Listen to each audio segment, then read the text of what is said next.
여러분은 어떻게 느끼실지 모르지만은 지금 전 세계가 상당히 위험합니다. 세계의 화약고라고 하는 중동에는 이미 화약 창고에 불이 붙었습니다. 1년 전 하마스의 공격, 이스라엘의 보복으로 전쟁이 시작되었는데요. 이때만 해도 몇 주 안에 전쟁이 끝날 것이다, 이런 기대들을 다 했었습니다. 그런데 1년이 다 되어가도 전쟁은 끝나지 않고 더 확산되고 있습니다. 저 먼 나라의 전쟁이지만 중동 전쟁이 확산되면 전 세계가 경제적으로 큰 타격을 받게 됩니다. 러시아와 우크라이나 전쟁도 2년이 다 되어 가는데 여전히 해법이 없습니다. 러시아는 전술 핵무기를 사용할 수 있다, 은근히 이런 분위기를 띄우고 있습니다. 가깝게는 북한과 우리의 관계도 지금 대단히 위험해졌습니다. 지난주 대한민국은 군사용 드론 세대를 북한으로 보내서 북을 자극했습니다. 북한은 이에 대한 대응으로 남과 북으로 이어진 경의선, 동해선의 도로와 철도를 파괴해버렸습니다. 2000년 6월 15일 김대중 대통령과 김정일 위원장이 남과 북이 대결의 정책을 종식하고 대화와 평화 정책으로 전환할 것을 선언했습니다. 우리가 잘 아는 6.15 선언입니다. 이에 대한 구체적인 실천으로 남과 북을 잇는 도로를 만듭니다. 개성공단으로 이어지는 경의선 도로와 철도를 만들었고, 금강산으로 이어지는 동해선 도로와 철도를 만들었습니다. 현 정권과 갈등을 계속해온 북한은 이번에 양쪽의 도로와 철도를 다 파괴해버립니다. 남한과의 대화와 교류의 정책을 포기하고 대결의 정책으로 다시 돌아갔다는 상징적인 의미를 담고 있습니다. 예전에는 북한에서 핵은 미국에 대한 방어용이다, 이렇게 말해 왔었는데요. 이제는 남한을 향한 공격용임을 은근히 암시하고 있습니다. 핵사고만 일어나도 전 인류가 긴장을 하는데 핵 전쟁이 나면 기나긴 기간 동안 인류에게는 재앙이 될 것입니다. 인간이 자랄 때는 비폭력 교육을 받고 자랍니다. 여러분들이 어렸을 때 들은 이야기가 뭐예요? 친구들과 싸우지 말아라, 사이좋게 지내라, 늘 그 얘기 듣고 우리 자라왔잖아요. 우리들도 그렇게 아이들 교육합니다.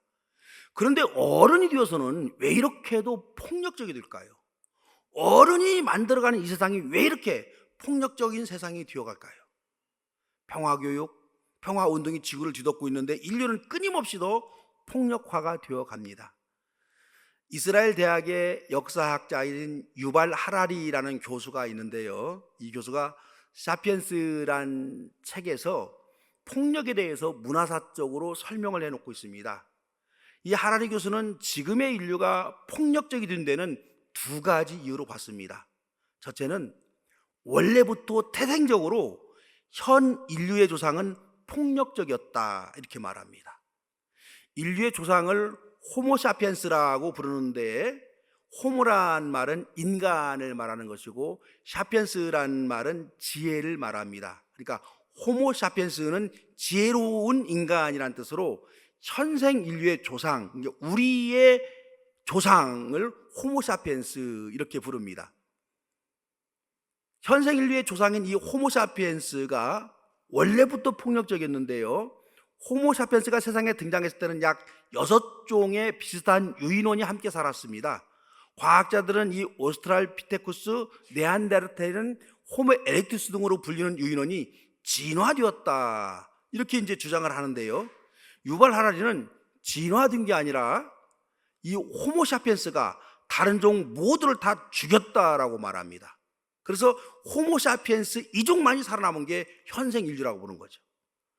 다른 종들을 모두 죽이고 유일하게 살아남은 이 호모사피엔스를 유발 하라리는 조상님이라고 부르지 않고 그 책에서 조상놈 이렇게 부릅니다.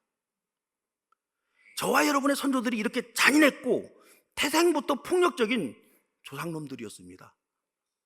두 번째는 이제 농업혁명이 시작되면서부터 호모사피엔스끼리 폭력과 전쟁이 시작되었다라고 주장합니다. 하라리 교수는 인류 역사에 크게 세 번의 혁명이 있었다고 말합니다. 첫째는 인지혁명, 두 번째는 농업혁명, 세 번째는 과학혁명입니다. 두 번째인 농업혁명으로 인해서 인간의 문명이 발달하기 시작하는데요. 농업혁명은 인류를 굶주림에서 구해진 최고의 혁명이었습니다. 그런데 이 하라리 교수는 농업혁명이야말로 인류를 비극으로 몰아넣은 사기적 혁명이었다, 이렇게 말합니다. 농업혁명 이전의 인간은 채집하고 수렵하면서 평화스럽게 살았습니다. 풍족하게 먹을 수 있을 정도의 넉넉한 식량은 아니었지만 인간은 이곳저곳 돌아다니면서 여유롭고 한가롭게 요유자적하며 살았습니다. 농업혁명으로 인해서 인간은 한 곳에 정착해서 농사지으며 살게 됩니다. 이때부터 현재 인류가 처한 모든 문제가 발생했습니다. 환경 파괴 문제, 전염병의 문제, 전쟁 문제, 인구 문제, 계급 차별 문제, 동물 학대 문제, 이런 등등이 농업혁명으로부터 발생된 문제들입니다. 농업혁명은 인간이 한 곳에 정착해 살면서 농사를 지어서 식량을 비축할 수 있게 되었습니다. 식량을 비축할 수 있기에 겨울이 되어도 이곳저곳 돌아다니지 않아도 됩니다. 문제는 식량을 많이 비축한 사람과 식량을 적게 비축한 사람들 간에 계급이 생기기 시작합니다. 사람들은 더 많은 식량을 비축해서 더 풍요롭게 살려고 다른 사람의 식량을 빼앗기도 합니다. 더 나아가서 집단으로 마을을 공격해서 그 마을 사람들이 겨울에 먹으려고 비축한 창고를 통째로 점유합니다. 수렵과 채집생활할 때는 작은 다툼과 충돌은 있었지만 집단 간의 패싸움, 다른 마을의 식량을 통째로 뺏어오는 전쟁은 없었습니다. 집단 간의 패싸움, 부족 간의 전쟁이 농업혁명으로 인해서 발생합니다. 인간은 집단으로 모여서 함께 농사짓고 살면서 집단 간의 무서운 폭력을 일으킵니다. 이 폭력이 진화되어서 오늘날 종말전쟁이라는 핵전쟁의 이유까지 오게 된 겁니다. 인간이 농업혁명을 시작한 후 더 시간이 지나서 제국, 화폐, 종교라는 상상의 산물을 만들어냈습니다.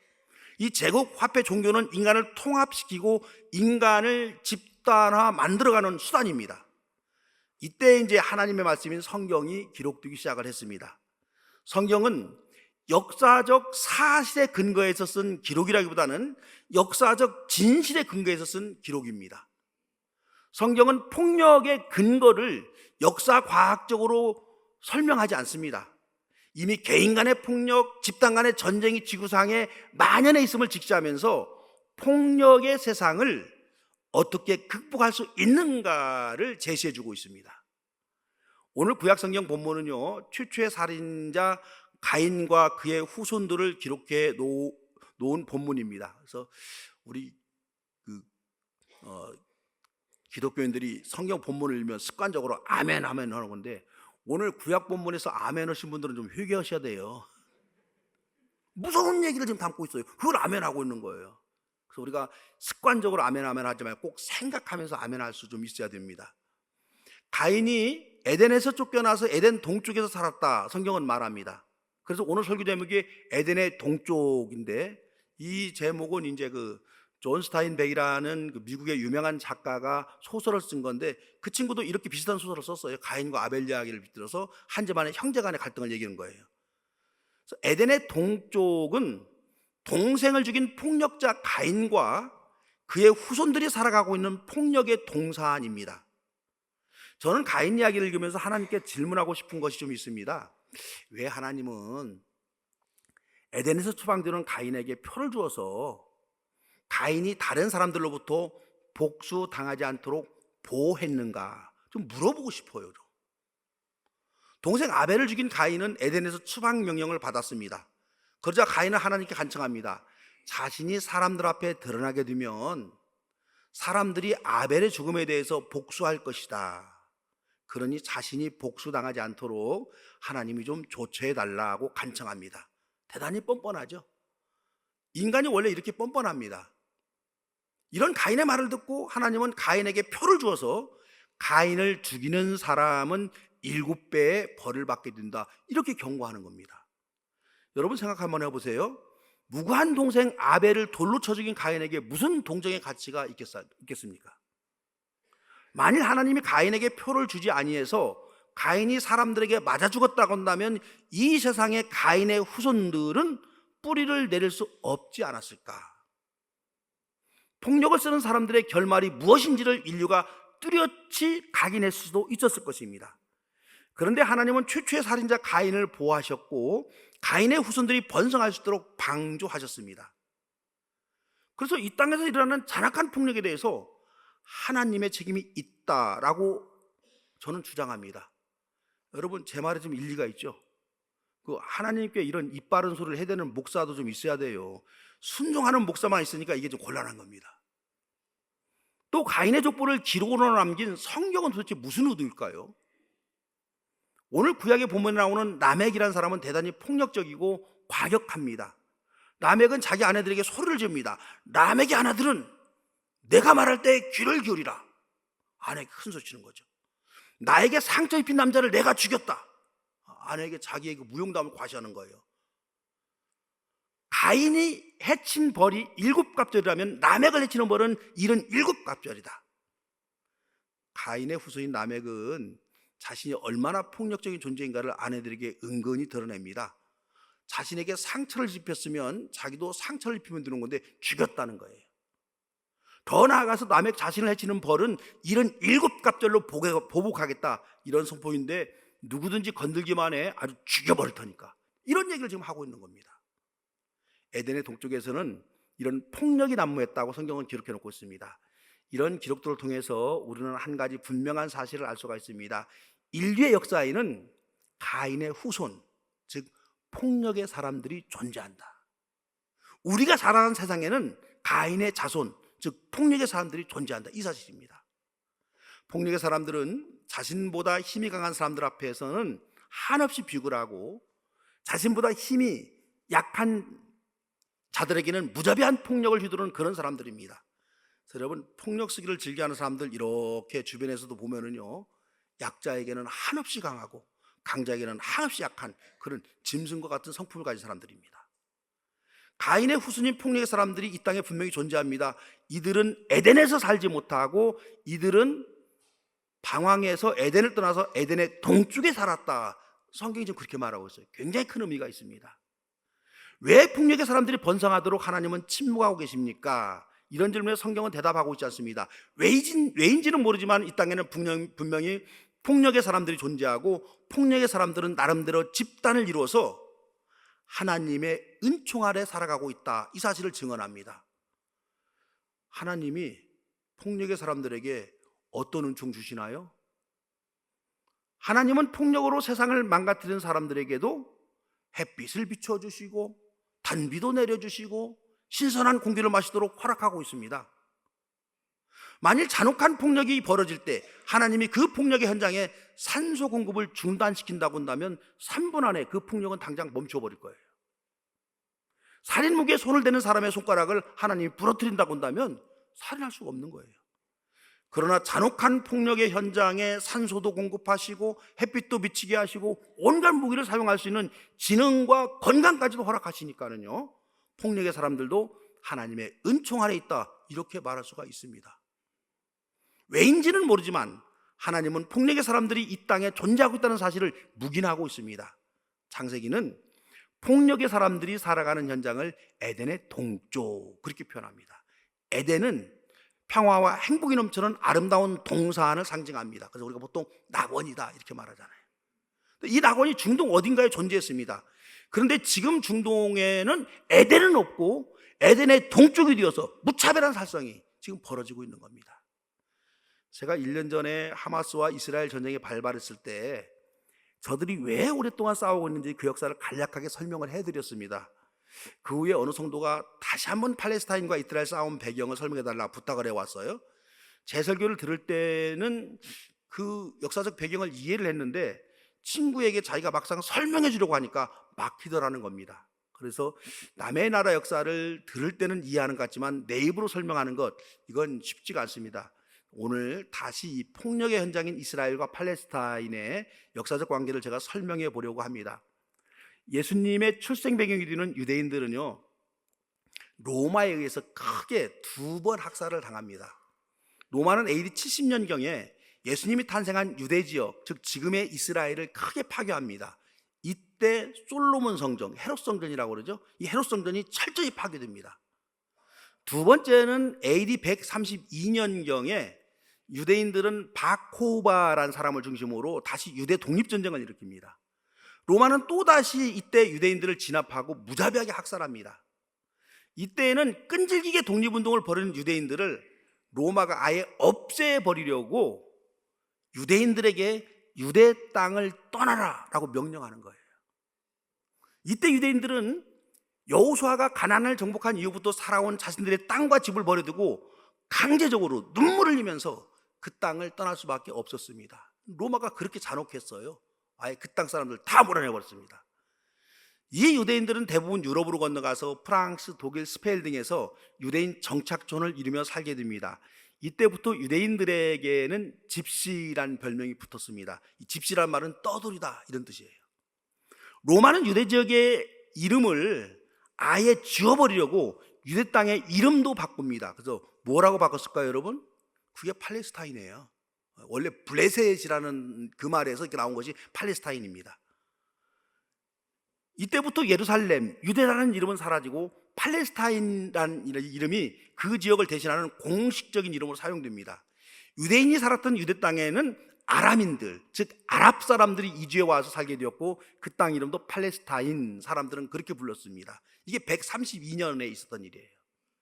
조상으로부터 물려받은 땅을 잃어버리고 로마의 강압으로 유럽으로 이주한 유대인들이요, 유대인 정착촌을 만들어서 곳곳에서 살아갑니다. 이를 디아스포라라고 말합니다.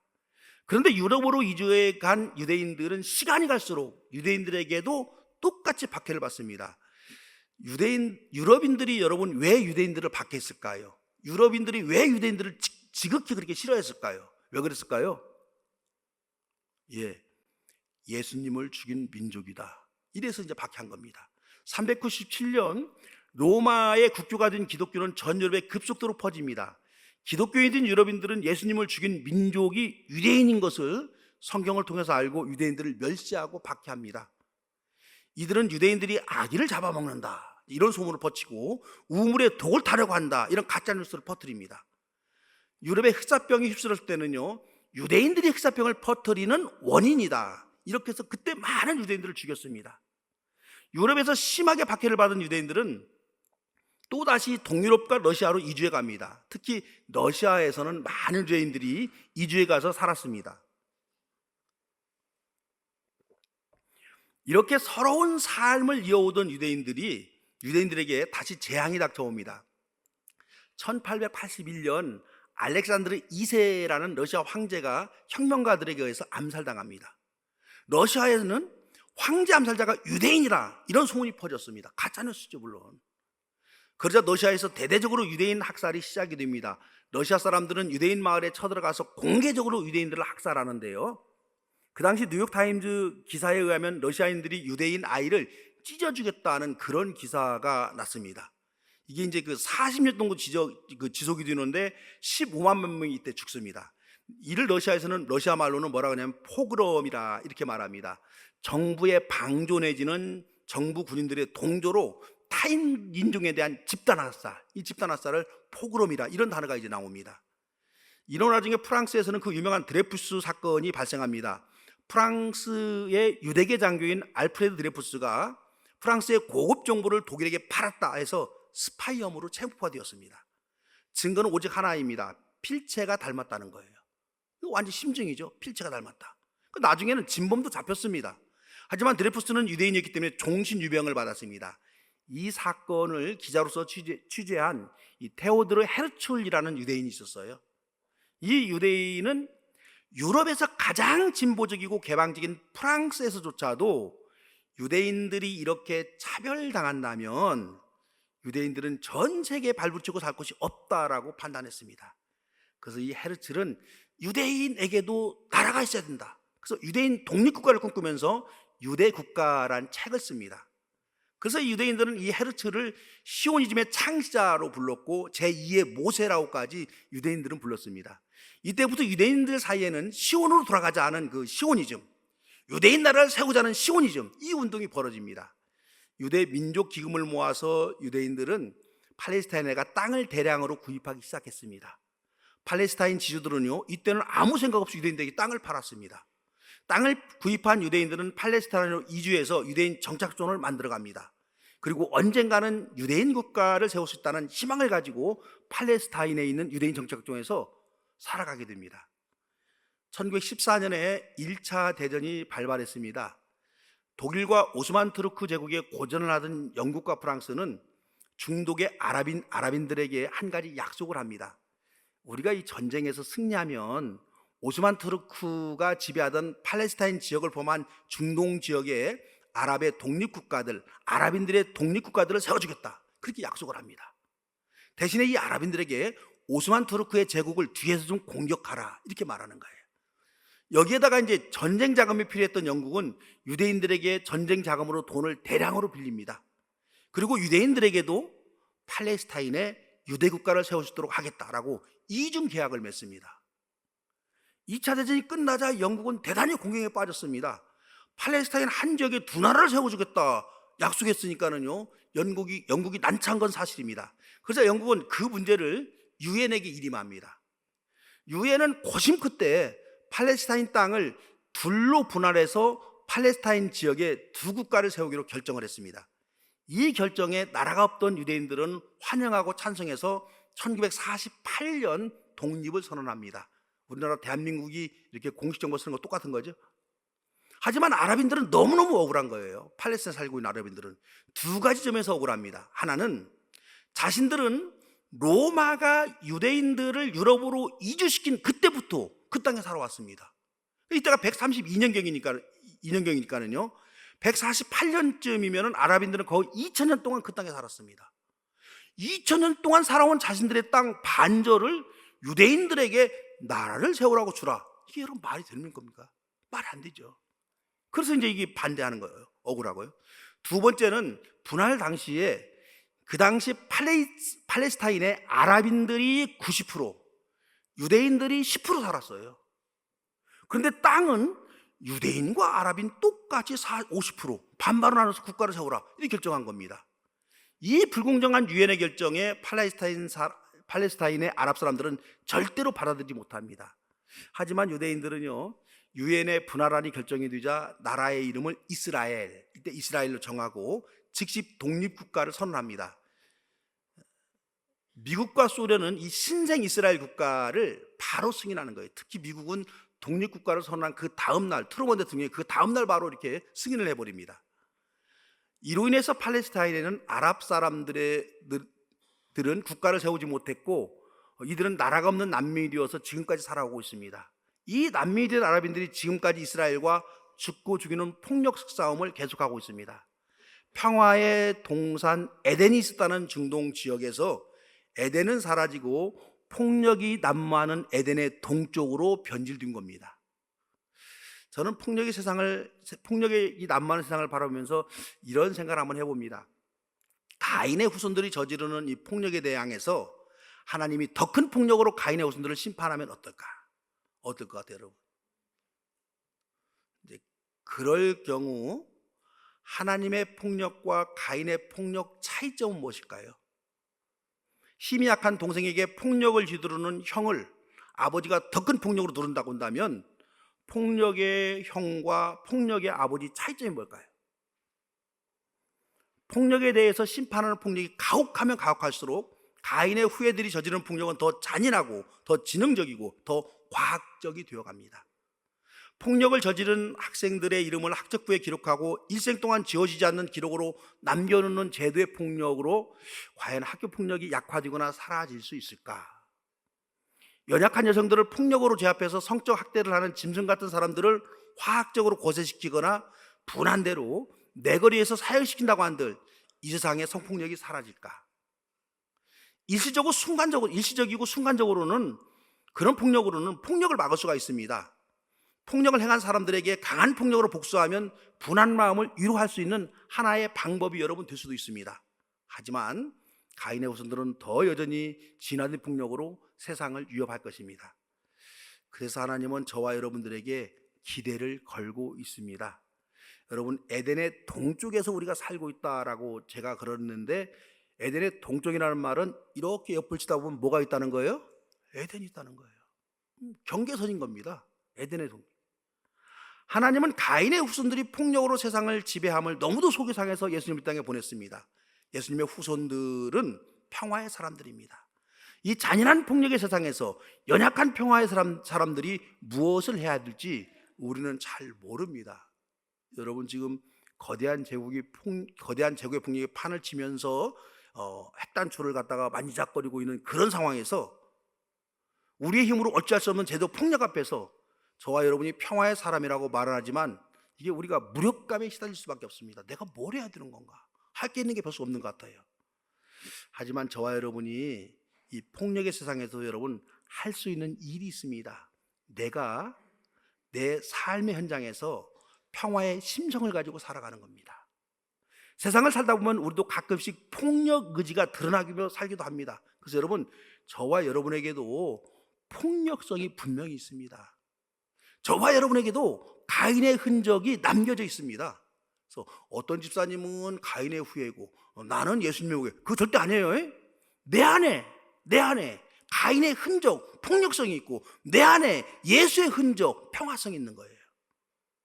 그래서 여러분, 오늘 이제 집에 가셔서 꼭 실천해 보시기 바랍니다. 거울을 여러분 이렇게 여러분 한번 보세요. 그 어떤 사람들은 그 이마에 편말이 붙어 있는데 뭐라고 붙어 있냐면 맹견주의 이런 편말이 붙어 있어요. 조금만 내 비위에 틀리면 달려들어서 물어버릴 거야. 그런 자세로 살아가는 분들이 있어요. 여러분, 이래서는 안 되는 거예요. 우리 안에 가인의 흔적, 폭력성을 우리가 몰아내야 됩니다. 그리고 우리 안에 예수의 흔적, 평화성을 가지고 우리가 살아가는 그런 존재가 되어야 됩니다. 또 하나는 우리는 이 폭력의 세상에서도 분명한 믿음을 가지고 살아야 돼요. 시간은 걸리지만 반드시 사랑이 미움을 이긴다. 평화가 폭력을 이긴다. 선이 악을 이긴다. 이런 믿음을 가지고 우리가 살아가야 되는 거예요. 평화를 사랑하는 헌신적 사랑을 보고 폭력의 사람들도 언젠가는 감동되어서 예수의 사랑을 흉내내려고 시도하는 그런 날이 반드시 찾아올 겁니다. 우리 믿음의 시조인 예수님은 그 잔인한 폭력의 세상에서도 그런 꿈과 희망을 가지고 사시다가 하나님 품에 안긴 겁니다. 저와 여러분은 평화의 사도인 예수 그리스도의 후손들입니다. 저와 여러분이 살아가는 공간은 에덴의 동쪽이 아니라 에덴이어야 되는 거예요. 에덴이어야 되는 거예요. 우리의 가정이 에덴이어야 되고, 우리의 교회가 에덴이어야 되고, 우리의 직장이 에덴이어야 되고, 우리의 사업체가 에덴이어야 되고, 우리 사회가 에덴이 되어야 됩니다. 우리 삶의 공간을 평화의 동산인 에덴으로 만들어갈 거룩한 책임이 저와 여러분에게 있습니다. 폭력이 난무하는 세상을 행복과 평화가 가득한 세상으로 변화시켜 나가는 저와 여러분 되시기를 주의 이름으로 축원합니다. 우리 주님, 세상에서 벌어지는 폭력을 바라보면서 우리가 낙심하고 낙담하고 절망하기도 합니다. 하지만 주님, 희망을 잃지 않도록 도우시고 인도하여 주시옵소서. 예수님이 살아계시니 우리는 희망 속에서 반드시 예수 그리스도의 후손으로서 이 땅에 평화를 이뤄낼 수 있다라는 자신감, 희망을 가지고 살아가는 강림의 모든 가족들 되게 하시옵소서. 예수님의 이름으로 기도합니다.